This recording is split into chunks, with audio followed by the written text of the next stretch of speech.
नमस्कार, मैं हूं आपके साथ हिमानी नैथानी। सेना की 69वीं सालगिरह पर सेना के जवानों ने आतंकियों से जो रिहर्सल रहे वो किया। इन 3 तस्वीरों में दिल्ली के करियप्पा परेड ग्राउंड की ये तस्वीर हैं। आप देख सकते हैं इन तस्वीरों में जहां सेना के जांबाज जवान हेलीकॉप्टर से बड़े ही तेजी से नीचे उतरते हैं और आनन फानन में दुश्मनों के खिलाफ मोर्चा संभाल लेते हैं। महज कुछ ही मिनटों में अपने टारगेट को धराशायी भी कर देते हैं। सेना के जवानों ने जंग का नमूना पेश कर अपने कौशल और रणनीति का दमदार प्रदर्शन किया।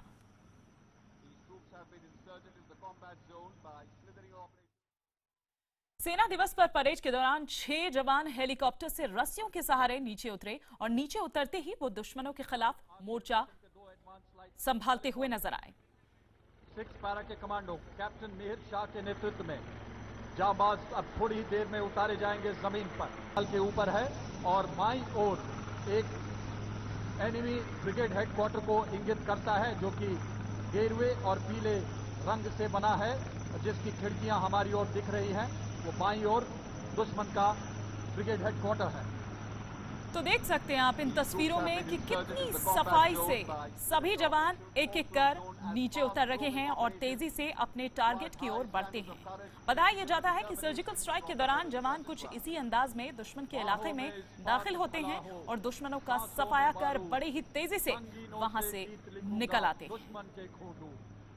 उठो साथियों, समय नहीं, यह शोभा और श्रृंगार का आज चुकाना है ऋण आपको अपनी। भारतीय सेना का आकाशीय आयाम 205 आर्मी एविएशन के 2 advance flight. No good or bad weather, where the enemy would be relentlessly. आप देख रहे हैं बड़ी ही तेजी के साथ, सतर्कता के साथ एक दूसरे की बड़ी ही तेजी के साथ टारगेट की ओर। और अभी आप देखेंगे, आप देख रहे हैं युद्ध क्षेत्र का अनावरण बड़ी ही तेजी के साथ, चुस्ती और दुरुस्ती के साथ। अभी आप देखें सेंट्री साइलेंसिंग की प्रक्रिया बड़ी ही सतर्कता के साथ, और यह ध्वस्त कर दिया गया प्रहार बड़ी ही तेजी के साथ। आप देखें किस प्रकार अब संचार केंद्र को, और यह स्पेशल ड्रिल के साथ बिल्कुल संचार केंद्र के ऊपर, और अब संचार केंद्र को पूरी तरह से ध्वस्त कर दिया गया। देवी और सज्जनों, अपना ध्यान मेजर के अरमाने के नेतृत्व में। आप देख सकते हैं यहाँ इन तस्वीरों में कि हेलीकॉप्टर से उतरे जवान और वहां पहले से मौजूद जवान टारगेट के खिलाफ मोर्चा किस तरह संभालते हैं और तेजी से दुश्मन पर टूट पड़ते हैं। फिर ताबड़तोड़ फायरिंग कर मिनटों में दुश्मन के ठिकाने को तबाह कर देते हैं। रिहर्सल के दौरान भारतीय सेना के जो जवान हैं उनकी फुर्ती देख दुश्मनों के दांत खट्टे हो जाएंगे। बड़ी ही तेजी के साथ, चुस्ती और दुरुस्ती के साथ अब इस सुरक्षित स्थान पर कुछ ही मिनटों में जमीन पर ऑपरेशन को खत्म कर सेना के जवान टारगेट को अपने साथ लेकर वापस हेलीकॉप्टर से उड़ जाते हैं। और इन तस्वीरों से साफ है कि अगर हमारे जवान किसी खास मिशन के तहत दुश्मन को पकड़ना चाहते हैं तो इस बहादुरी के साथ दुश्मन मुल्क की सीमा में दाखिल होकर उसे पकड़कर ला सकते हैं। एनिमी हेडक्वार्टर, ब्रिगेड हेडक्वार्टर को पूरी तरह से बर्बाद किया गया, नेस्तनाबूद किया गया। इससे आखिरी तो जवानों के इस हैरत अंगेज करतब को देखकर आप सीना गर्व से न चाहूं मान दुनिया में, आपका सीना चौड़ा हो जाएगा। को जाना मुझे वर दे यही माता, रहूं भारत पे दीवाना, करूं मैं देश की सेवा, पड़े चाहे करोड़ों। इससे पहले सेना दिवस के अवसर पर जवानों ने हैरत अंगेज करतब दिखाए थे। दरअसल आज ही के दिन 1949 में भारतीय सेना पूरी तरह ब्रिटिश सेना से आजाद हुई थी और फील्ड मार्शल के एम करियप्पा आजाद भारत के पहले सेना प्रमुख बने थे। इस मौके पर भारतीय सेना ने दुनिया को अपनी ताकत दिखाई। इस खास मौके पर पीएम मोदी ने सेना के साहस को सलाम करते हुए जवानों और उनके परिजनों को बधाई भी दी। अल्प समय में 1 थल सेना अध्यक्ष प्रशंसा पत्र और 6 आर्मी कमांडर चक्र, 1 अति विशिष्ट सेवा मेडल, 1 वीर चक्र, 11 शौर्य चक्र, 1 युद्ध सेवा मेडल और शत्रु को प्रहार से ध्वस्त करने की महारत। ब्रह्मोस मिसाइल नेतृत्व कर रहे हैं 4 सेनाध्यक्ष प्रशंसा पत्र। अंतर्राष्ट्रीय शांति प्रयासों में यूनाइटेड नेशंस मिशन में आपका योगदान विशेष उल्लेख का पात्र है। आज हमारे 6,800 से भी अधिक भारतीय सैनिक यूनाइटेड नेशंस में 8 मिशंस में दुनिया के कई कठिन इलाकों में तैनात हैं। सेना की उच्च परंपराओं को निभाते हुए हमारे 153 सैनिकों ने इन मिशन में प्राणों की आहुति भी दी है। हमारे अफसर और जवान की कार्यनिष्ठा को यूनाइटेड नेशंस ने भी सहारा है। डिफेंस कोऑपरेशन के क्षेत्र में भारतीय सेना सहयोगियों के साथ अच्छे रिश्ते कायम करने में कामयाब रही है। हमारे प्रोफेशनल ट्रेनिंग इंस्टीट्यूट्स कई देशों के अफसरों और जवानों को ट्रेन कर रहे हैं, जिसमें पड़ोसी देश भी शामिल हैं।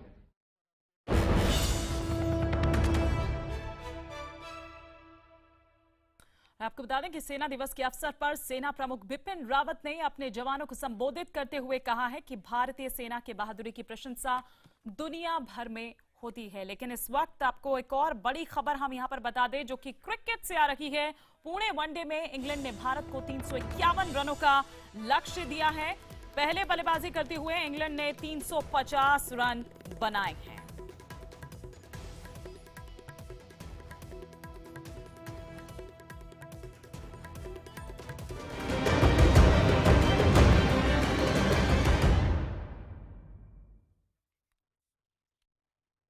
और अब आगे बढ़ेंगे। अपने जन्मदिन के मौके पर बीएसपी सुप्रीमो मायावती ने बीजेपी, कांग्रेस और समाजवादी पार्टी पर जमकर हमला बोला।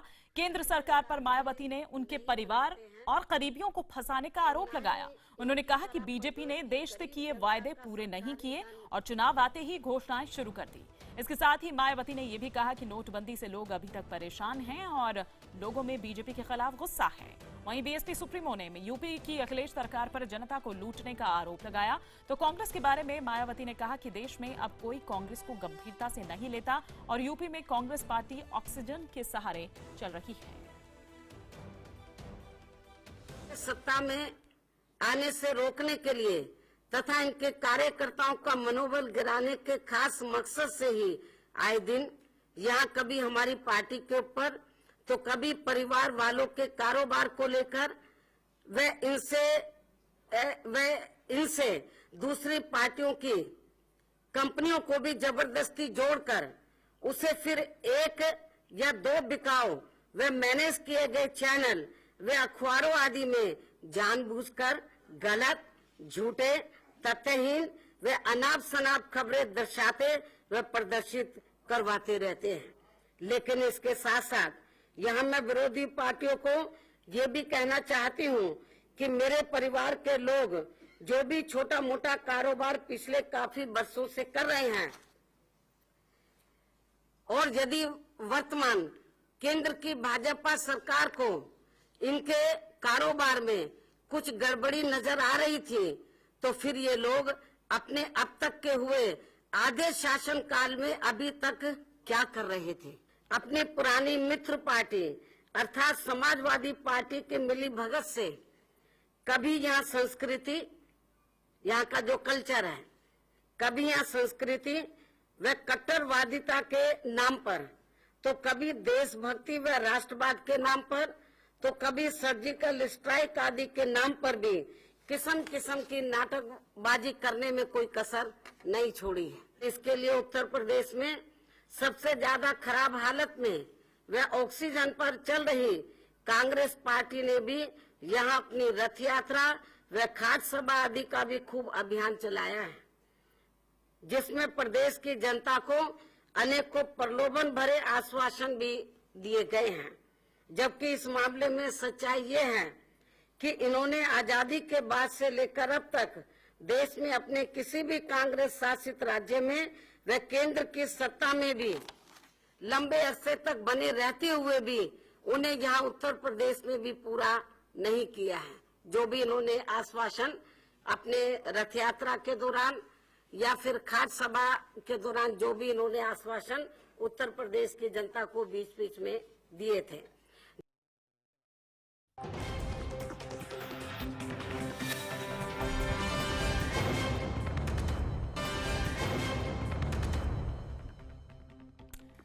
एक अंग्रेजी अखबार ने दावा किया है कि यूपीए सरकार के दौरान कांग्रेस अध्यक्षा सोनिया गांधी मनमोहन सिंह पर विश्वास नहीं करती थीं। अखबार के मुताबिक एनएसी अध्यक्ष सोनिया गांधी से ही पूछकर मनमोहन सिंह हर काम करते थे। सोनिया गांधी कांग्रेस पार्टी के एजेंडे को आगे नहीं बढ़ाने से मनमोहन सिंह से नाखुश भी थीं। आपको दिखाते हैं कि क्या कुछ दावा किया गया है अंग्रेजी अखबार के द्वारा। अंग्रेजी अखबार ने पीएम मनमोहन सिंह पर सोनिया को भरोसा नहीं था, ये कहा। राष्ट्रीय सलाहकार परिषद की फाइलों से ये खुलासा हुआ है। सोनिया गांधी राष्ट्रीय सलाहकार परिषद की अध्यक्ष थी। कांग्रेस का एजेंडा लागू न करने से सोनिया नाखुश थी। मनमोहन के आर्थिक सुधारों पर सोनिया गांधी को भरोसा नहीं था। सोनिया गांधी सूचना के अधिकार में सभी सूचना देने के पक्ष में नहीं थी। यूपीए शासन में एनएसी नीतियां बनाती थी और प्रभावित करती थी। एनएसी कई नीतियों को लागू करने के तरीके से भी नाखुश थी। वोट बैंक वाली नीतियों को लागू करवाना चाहती थी। एनएसी यूपीए सरकार में पीएमओ से ज्यादा ताकतवर थी। एनएसी मनमोहन की नीतियों की समीक्षा करती थी। एनएसी सोनिया के अध्यक्ष पद से हटने के बाद भी एनएसी ताकतवर थी। अंग्रेजी अखबार के खुलासे पर बीजेपी नेता विजय सोनकर शास्त्री ने कांग्रेस पर हमला बोला। उनसे बात की हमारे सहयोगी अमित पांडे ने। नेशनल एडवाइजरी काउंसिल जो कि यूपीए 2 के समय था, उसके कुछ कागजात इस बात की ओर इशारा करते हैं कि सोनिया गांधी ने कई मुद्दों पर मनमोहन सिंह से नेशनल एडवाइजरी काउंसिल के कामकाज में असहमति जताई थी। विजय सोनकर शास्त्री जी हैं। सर, क्या कहना चाहेंगे इस पूरे के पूरे प्रकरण के बारे? देखिए, मनमोहन जी का तो नाम ही मौन मोहन जी का रखा गया था और इसके पीछे तमाम साइकोलॉजी थी।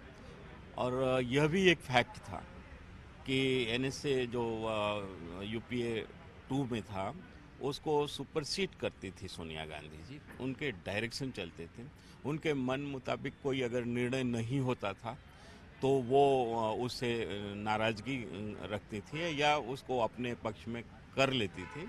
और एक तरह से सबसे बड़ी दुखद बात तो ये थी कि सब कुछ के बावजूद भी सोनिया जी का कोई एक तरह से देखा जाए तो जवाबदेही भी नहीं था। एक ऐसा व्यक्ति जो नेशन को सुपरसीड कर रहा हो लेकिन उसके खिलाफ कोई कार्रवाई भी नहीं हो सकती क्योंकि उसकी कोई जवाबदेही ही नहीं थी। वहीं अंग्रेजी के अखबार के खुलासे पर कांग्रेस के नेता राशिद अल्वी ने सफाई दी। उन्होंने कहा कि वो पार्टी के मुखिया हैं और ऐसे में गलत क्या है। उनसे बात की हमारे सहयोगी अनुराग ढांडा ने।